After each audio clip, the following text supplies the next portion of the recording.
والسلام عليكم ورحمة الله وبركاته.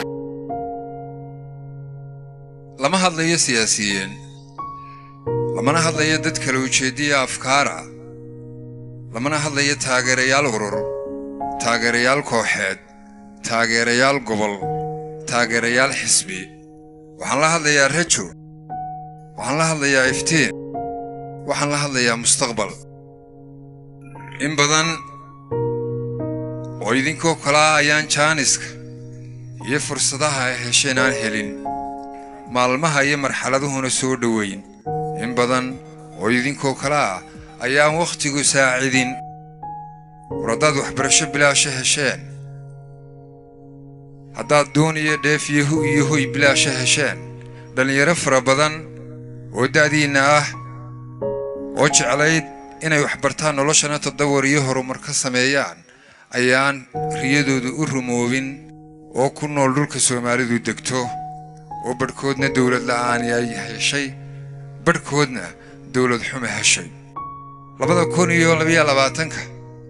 100,000 oo reer Mareykan ah ayaa isku diiwaangeliyay safraan soo noqosho lahayn ay ku tagayaan dayax ujeedadii u tagayaan ha saxsanaato ama ha qaldanaato waxa suura gelisay inay tahay aqoon baad garan kartaan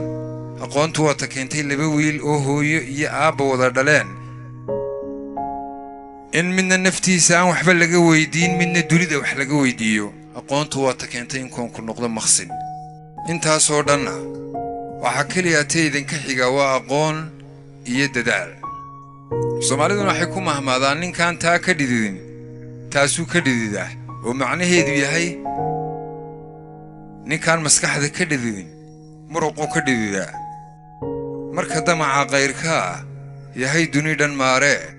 adna ma hadibu guur oo hankaaga duuduub darajada wax ka xiga oon dadaal ahaan sheeg haddaad aragto dal horumar sameeyay marka hore waxa uu horumariyay aqoontiisa iyo jaamacadihiisa waxaana dhisay garaadka ummadiisa dal kastana waxa ka qaldama halka laga saxaa waa jaamacadaha horumarkuna maaha jaajuur iyo dhoobo iyo niis iyo jingad la saarsaara iyo bariisho dhaadheer iyo daara dhaadheer waa bini'aadam la dhiso warsiday warshaduhu soo saaraan dawooyin iyo cunooyin iyo qalab kala duwan ayay jaamacaduhu dad u soo saaraan dadkaasana dunida wax ka bedela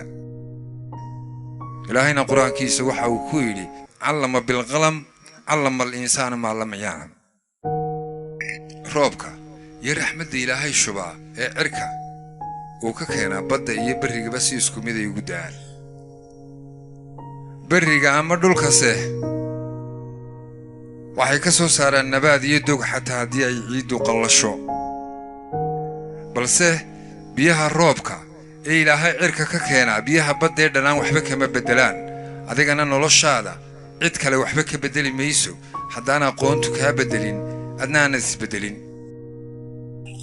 haddaase wax u baranayso aqoonta aad baratay inay noqoto mid ka bedesho wax dadkaaga iyo dalkaaga iyo naftaada waa kartaa adayna kugu xirantahay warwaa su'aala waxa aad baranayso iyo cilmigii aqoonta aad baranayso ma waxaad u baranaysaa kaliya inaad ku shaqaysato mise waxaad u baranaysaa in lagugu yeedho hebel waa jaamici